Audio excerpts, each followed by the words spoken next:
नहीं जा रहे हैं, सब सिर्फ इशारे कर रहे हैं। वैसे आज रिकॉर्डिंग में इतनी देर हमें होगी है, हम आमतौर पे लेट नाइट इतनी रिकॉर्डिंग नहीं करते। गड्डी स्टार्ट कर लेते, गड्डी आगे मार पे बड़ी जुतियां मार। ये पिछले दिन बता रहे थे कि नींद में गाड़ी चलाते हुए गए यहाँ से, इनको पता ही नहीं है गाड़ी कहाँ चली गई। ऑटो आएगी।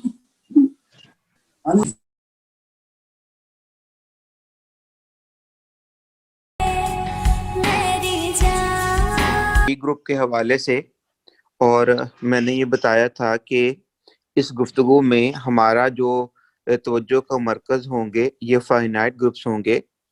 और जब फाइनाइट ग्रुप्स हैं तो ऑब्वियसली हमने ऑलरेडी एक चीज पढ़ ली थी कि यहाँ पर एलिमेंट्स के जो ऑर्डर्स होते हैं वो सारे के सारे फाइनाइट होते हैं, तो लिहाजा ये तमाम के तमाम पीरियोडिक ग्रुप्स के अंदर शामिल होते हैं।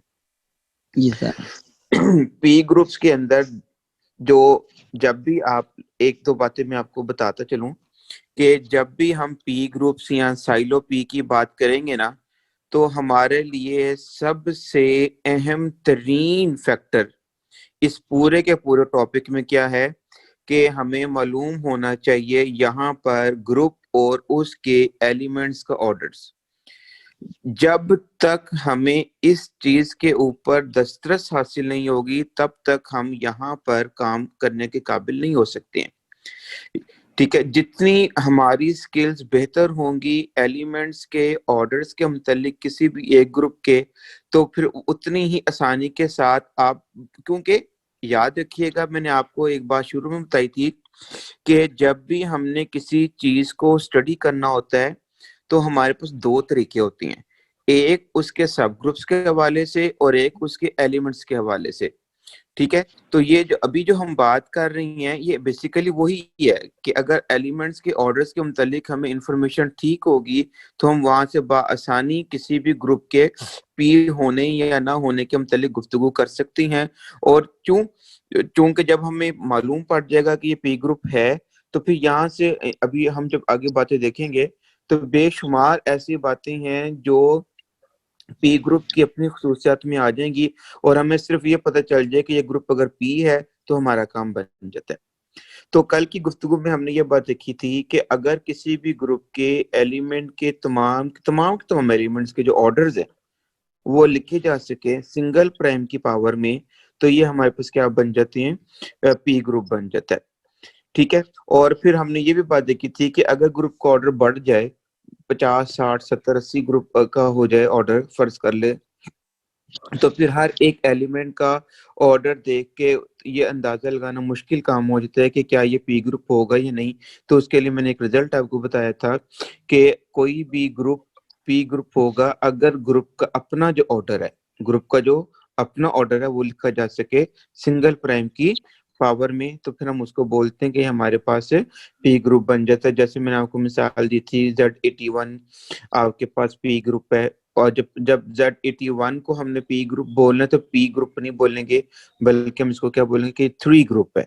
3 से मुराद जिस प्राइम को इस्तेमाल करते हुए उस ग्रुप के तमाम एलिमेंट्स के ऑर्डर्स लिखे जा सकते हैं। जैसे हमने बात की थी ग्रुप ऑफ ऑर्डर 49, तो ये आपके पास क्या था, 7 ग्रुप था। ग्रुप ऑफ ऑर्डर 25 ये आपके पास 5 ग्रुप था। और इस तरह सारी की सारी बातें, और फिर ये बात करने के बाद हम अब इस काबिल हो चुके हुए हैं कि हम तमाम के तमाम फाइनाइट ग्रुप्स को दो हिस्सों में तकसीम कर सकते हैं, एक वो जो पी है और एक वो जो पी नहीं है।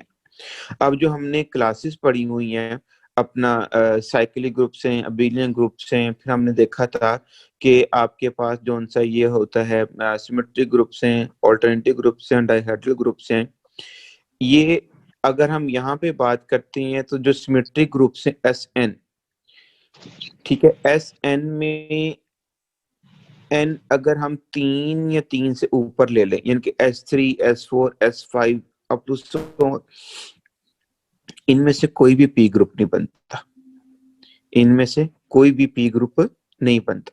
ठीक है, क्योंकि क्या मतलब हुआ कि किसी भी ग्रुप का जो ऑर्डर है वो सिंगल प्राइम की पावर में नहीं लिखा जा सकता। जैसे S3 है, S3 का ऑर्डर होता है 6 और 6 को हम क्या लिख सकते हैं 2 into 3, जो कि एक सिंगल प्राइम की पावर नहीं बनती है।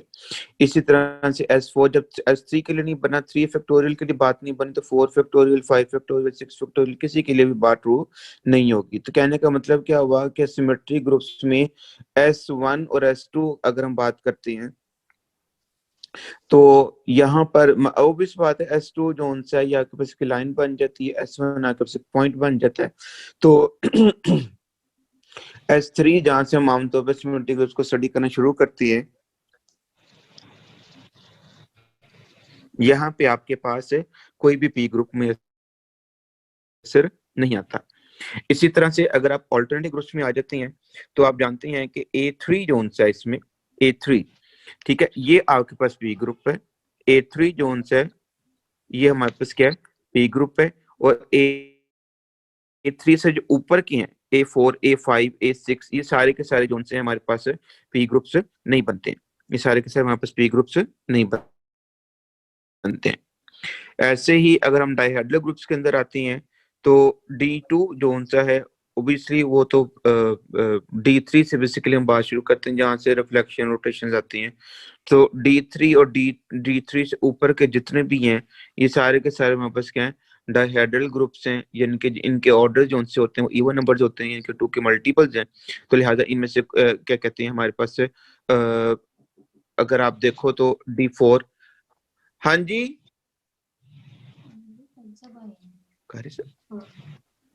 ये आपके पास क्या हो जाता है, 8 एलिमेंट्स के ऊपर आ जाता है, ठीक है। ये हमारे पास बन जाता है D8। यहाँ पे ये तो बन जाएगा हमारे पास p group D8, dihedral group of degree 4, ठीक होगी। इसके बाद D5 है, ये 10 आता है, D6 12 है, D7 14 है, D8, ठीक है। उसके बाद D8 जोन से है, ये हमारे पास बन जाता है ऑर्डर 16 का, तो ये हमारे पास क्या बन जाएगा, पी ग्रुप बन जाएगा। तो इस तरह से आप देख सकते हैं कि हर वो सर ऑर्डर 16 कैसे पी ग्रुप हो सकता है? जी सर ऑर्डर 16 का ग्रुप कैसे पी ग्रुप हो सकता है? ऑर्डर 16 को हम 2 की ताकत 4 लिख सकते हैं ना, जी 2 की ताकत 4 लिखा जा सकता है ना, ठीक है ना। ऐसे ही D5 ऑर्डर 6 का सॉरी ऑर्डर 32 का जो डाइहेड्रल ग्रुप है, ठीक है, वो आपके पास पी ग्रुप होगा। ऐसे ही इस तरह से अब आपने ये एक फॉर्मूला देखना है और मुझे बताना है, ये मैं आपको हिंट दे रहा हूँ कि डाइहेड्रल ग्रुप किस शर्त के तहत पी ग्रुप बनते हैं, under what condition we obtain dihedral group as a P group, ठीक है, कि कौन सी शर्त है या कौन सी ऐसी हम n के ऊपर कंडीशन लगाएं, n की डिग्री, n से मुराद डाइहेड्रल की डिग्री, डिग्री के ऊपर हम क्या कंडीशन लगाएं कि हमारे पास आने वाला जो डाइहेड्रल ग्रुप है वो हमारे पास क्या बन जाए, पी ग्रुप बन जाए। फिर देख लो, अगर डिग्री 3 डिग्री 4 डिग्री 2 के लिए तो है ही है ना, डिग्री 2 से शुरू करो अगर, तो D2 का मतलब क्या है, डाइहेड्रल ग्रुप ऑफ डिग्री 2, यानी कि ये ऑर्डर 2 का होगा, और ऑर्डर 2 का जो सा होता है 2 खुद प्राइम है तो पी ग्रुप है।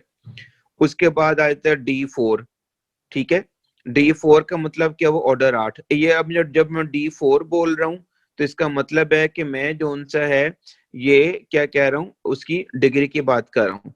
फिर उसके बाद D8 बोल रहा हूँ तो ऑर्डर 16। फिर उसके बाद मेरे पास क्या आता है D16, ठीक है, D16 का मतलब क्या, ऑर्डर 32, और ऐसे बात आगे चल रही। तो एक पैटर्न आपको मिलेगा यहाँ से डिग्री के ऊपर, किसके ऊपर, डिग्री के ऊपर, कि अगर हम n के ऊपर क्या शर्त रखें या इस किस तरह का जो सीक्वेंस होगा जो हमें जोन सा हम उसके तहत जोन सा डाइहेड्रल की कैटेगरी के अंदर हम वो हासिल कर सकते हैं, पी ग्रुप को हासिल कर सकते हैं, ठीक है। तो नॉन अबेलियन ग्रुप्स के अंदर जो सिमेट्री ग्रुप्स हैं, ऑल्टरनेटिव ग्रुप्स हैं, डाइहेड्रल ग्रुप्स, जो आमतौर पर 3 नॉन अबेलियन ग्रुप्स की कैटेगरीज हैं, इनमें हम देख सकते हैं कि सिमेट्री ग्रुप्स के अंदर किसी भी n के लिए हमें नहीं मिलेगा, ऑल्टरनेटिव ग्रुप में सिर्फ n बराबर 3 के लिए हमको डाइहेड्रल मिलेगा, सॉरी डाइहेड्रल कह रहा हूं, पी ग्रुप मिलेगा। और उसके बाद जो है वो हमारे पास आगे काम डाइहेड्रल में आ जाता है। अच्छा, डाइहेड्रल में आप जब आएंगे तो आप देख सकते हैं कि एक खास मुकाम है जहां पे आपको डाइहेड्रल के अंदर जोन्स हैं वो पी ग्रुप से मुयसर आते हैं। एक बात और मैं बताता चलूं, इन तीनों कैटेगरीज में सिमेट्रिक, ऑल्टरनेटिंग और डाइहेड्रल में सबसे इंटरेस्टिंग कैटेगरी जोन सी है ना वो डाइहेड्रल ग्रुप्स की है।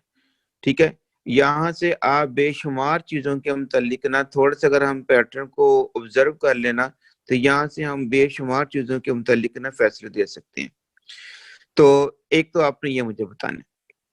अच्छा, अब दूसरी बात ये कि हर एक ग्रुप जो ऑर्डर प्राइम का है ये पी ग्रुप होता है। हर group, every group of order prime is always a P group. ठीक है, जैसे group of order 2, order 3, order 5, order 7, order 11, हर वो ग्रुप जो प्राइम ऑर्डर का है ये हमेशा क्या होता है हमारे पास पी ग्रुप होता है। क्यों पी ग्रुप होता है? क्योंकि यहाँ पर हर एक एलिमेंट का ऑर्डर जो से होता है वही प्राइम होता है जो कि ग्रुप का ऑर्डर होता है। जैसे फर्स्ट को मैंने बात की Z5 की, अब Z5 में कितने एलिमेंट आ रहे हैं? 0 1 2 3 4। ऑब्वियसली डंटी के अलावा ये जितनी मैं गुफ्तगू करूंगा, मैंने आपको कल भी बताया था, इस गुफ्तगू में डंटी एलिमेंट के ऑर्डर को आपने अपनी गुफ्तगू का हिस्सा नहीं बनाना। ठीक है, अब Z5 में ऑर्डर 1 जो 1 एलिमेंट है उसका ऑर्डर, ऑर्डर 2 एलिमेंट जो एलिमेंट 2 है उसका ऑर्डर, Z3 का ऑर्डर, 4 का ऑर्डर, तमाम के तमाम का ऑर्डर जो उनसे होगा वो क्या होगा मेरे पास 5 ही होगा जो कि ग्रुप का अपना ऑर्डर है। तो ये बात आपने इन जनरल याद रखनी है कि फाइनाइट ग्रुप्स के अंदर हर वो ग्रुप जिसका ऑर्डर प्राइम होता है, जिसका ऑर्डर क्या होता है?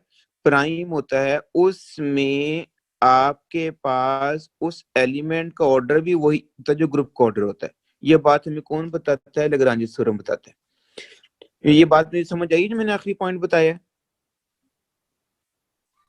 सर रिपीट कर दें काइंडली। जी सर मैंने जी, क्या एक कहा? मतलब हाँ, मैंने पता चल गया सीगा, जमीन तिलकनी हैगी। जी ये मैं बता रहा हूँ कि हर वो ग्रुप जिसका ऑर्डर प्राइम होता है ये हमेशा किस कैटेगरी में शुमार होता है? पी ग्रुप में। किस में शुमार होता है? पी ग्रुप में। रीजन उसकी ये है कि आइडेंटिटी के अलावा हर एक एलिमेंट जो भी इस ग्रुप का होगा उसका ऑर्डर, आप जानते हैं ना लैग्रांज थ्योरम क्या कहता है कि एलिमेंट का जो ऑर्डर है वो ग्रुप के ऑर्डर को क्या करता है? डिवाइड करता है। सर। ठीक है ना, अब अगर ग्रुप का ऑर्डर प्राइम है, फर्स्ट को ग्रुप का ऑर्डर 7 है, तो अब देखो तो 7 के डिवाइजेस कौन कौन से होंगे? 1 होगा या 7 होगा, इसके अलावा तो कोई और हो ही नहीं सकता। तो अब इस ग्रुप के जितने भी एलिमेंट्स होंगे उनका ऑर्डर या 1 होगा या 7 होगा, उनका ऑर्डर या 1 होगा या 7 होगा। और हम ये जानते हैं कि ऑर्डर 1 का एक ही एलिमेंट होता है हमेशा, और वो कौन सा होता है? आइडेंटिटी। तो फिर पीछे क्या रह गया? 5 जो है घर से निकले करने चले शिकार, एक चीज को खा के बिल्ली, बाकी रह गए 4। ठीक है ना, तो पीछे क्या ऑप्शन रह गई? एक ही ऑप्शन रह गई ना, 7 वाली। तो इसका मतलब बाकी जितने भी एलिमेंट्स होंगे उन तमाम का अपना अपना जो ऑर्डर होगा वो क्या होगा? 7 होगा। अगर ऐसा नहीं होगा तो फिर ग्रुप के ऑर्डर को डिवाइड नहीं करेगा, और ग्रुप के ऑर्डर को डिवाइड नहीं करेगा तो हमारा लैग्रांज थ्योरम के तहत जो एलिमेंट का ऑर्डर ग्रुप के ऑर्डर को डिवाइड करते वो बात गलत हो जाएगी। तो लिहाजा अल्टीमेटली क्या कुल मिलाकर खुलासा क्या बना? हर वो ग्रुप जो प्राइम ऑर्डर का होता है ये लाजमी तौर पे क्या होता है? हमारे पास पी ग्रुप होता है।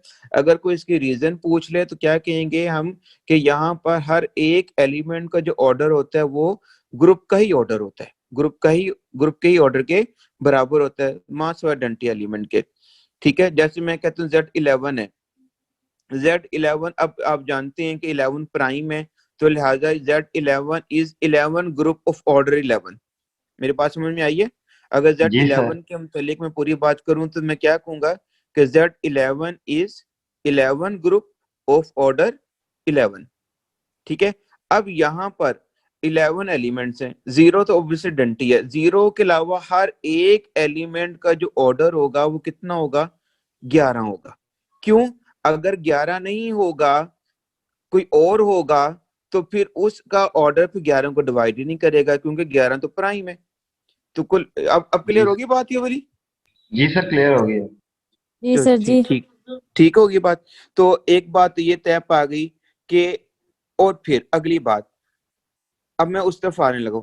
हमने भी क्या पढ़ लिया, every group of prime order is a P group, ठीक है। अब अगली जी बात सर। के every group of prime order is cyclic, every group of prime order is cyclic. तो ऑब्वियसली इसका मतलब क्या हो कि एवरी पी ग्रुप, ये एवरी, अब ये बात ध्यान से सुनना, every group of order p is always cyclic. समझ आई मेरी बात की? Every p group of order p is always cyclic. अनिजम ने ये लिख दो इनको एक बात, एक बात तो छोटी सी लिख दो आप इन्हें। जी सर।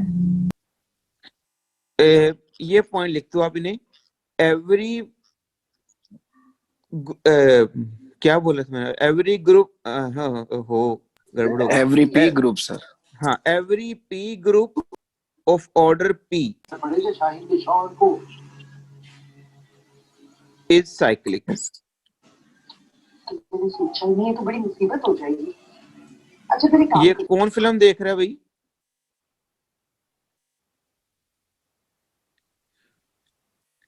मत देखो, हाँ हाल वेखो, वैसे किन्ने ऐसे सिंसीयर है अपने नाल। मेरी गल सुनो, जे साडे कोल जे इन्नी दौलत हैगी, काहतों मुसीबत पई दी पढ़न दी? पिछे फैक्ट्रियां चलन डईयां ने, मुरब्बे हैगे ने जमीनां दे, एवें टाइम वेस्ट करी जाना, फिर बंदा वो काम करे। जे वो काम नहीं हैगा ते फिर ਇਹ ਕੰਮ ਕਰ ਲੋ।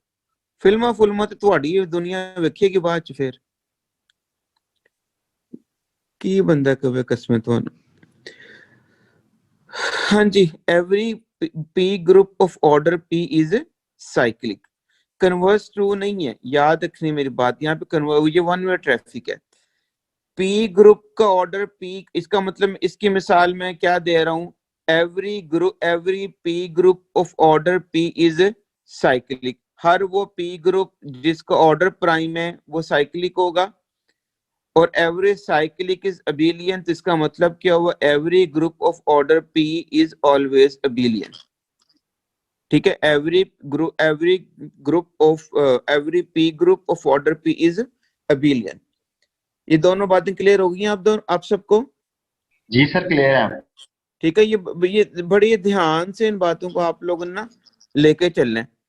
ठीक है, अब इसकी कोई आप लोगों ने 10-10, 15-15 मिसालें खुद से बना लेनी है। इसका मतलब ये हुआ कि जो हमारे पास ग्रुप्स की कैटेगरीज हैं 5, साइक्लिक, अबिलियन, सिमेट्रिक, ऑल्टरनेटिंग और डायहेड्रल, तो उसमें साइक्लिक और अबिलियन वाले केस में एक बात तो हमने तय कर ली कि हर वो पी ग्रुप जिसका ऑर्डर पी है वो साइक्लिक भी होता है और क्या होता है हमारे पास, अबिलियन भी होता है। मतलब ये कि अगर हमें सिर्फ ये पता चल जाए कि ये ग्रुप पी है और इसका ऑर्डर भी पी है, तो ये ऑलवेज हमारे पास क्या होगा, साइक्लिक वो हो जाएगा, साइक्लिक भी हो जाएगा और अबिलियन भी हो जाएगा। Number 2, every p group of order P square is always abelian. दूसरी अहम बात, every p group of order P square is always abelian. अब देखो कितना बड़ा रिजल्ट है ये।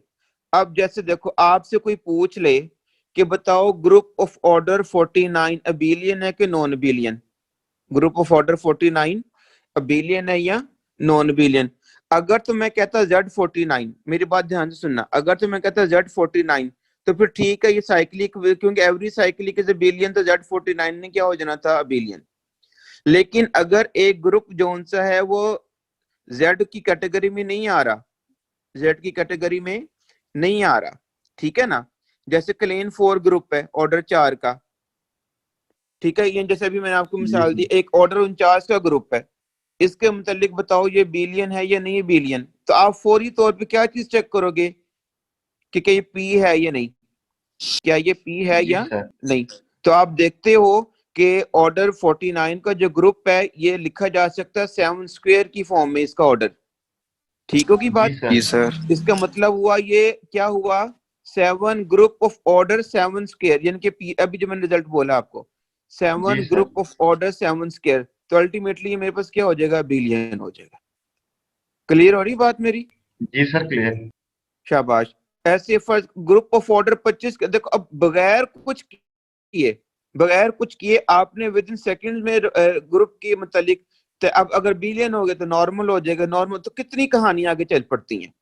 ठीक है ना? बिलियन का जानते हो, बिलियन के अंदर आप जानते हो सेंटर उसके बराबर होता है कि अगर आपको यही इस टॉपिक की खूबसूरती है कि थोड़ी सी बात जानने से आप उसके शजरे नसब के मुतालिक बेशुमार बातें बता सकते हो। ठीक हो गया? ग्रुप ऑफ ऑर्डर 25, इसके मुतालिक अगर मैं पूछता हूँ अबिलियन है या नॉन अबिलियन है, तो आप फौरी तौर पे क्या चेक करोगे कि क्या ये पी ग्रुप है और क्या इसका ऑर्डर पी स्क्वायर है।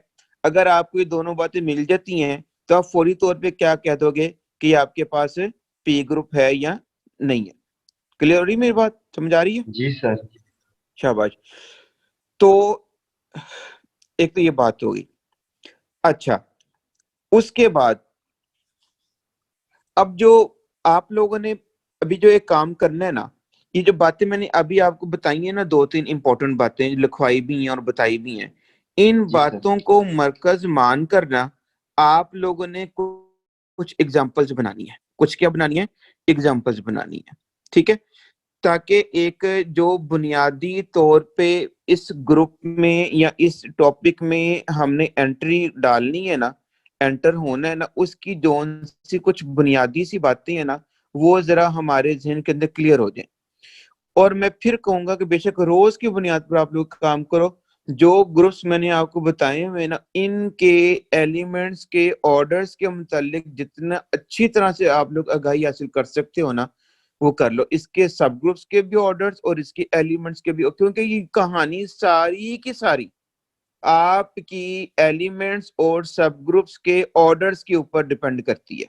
अगर आपको किसी ग्रुप के अंदर उसके एलिमेंट्स और उसके सब ग्रुप्स के ऑर्डर्स का अच्छे अंदाज में मालूम है ना, तो फिर आपके लिए इन बातों को समझना और विजुलाइज करना बहुत आसान हो जाएगा। ठीक है? समझ में आ गई बात की? सर। ठीक है? तो इन चीजों को आप लोग करो थोड़ा सा, तो फिर इंशाल्लाह मैं आपको नेक्स्ट टाइम जो उनसे इस हवाले से मजीद कुछ बातें बताऊंगा जो कि हमें अगली काम के लिए आसानी होगी। ठीक है? जी सर। ਹੁਣ साड़ी मीटिंग मुकन लगी। ठीक है? फिर इंशाल्लाह मुलाकात होती है आपके साथ। Okay sir. ओके।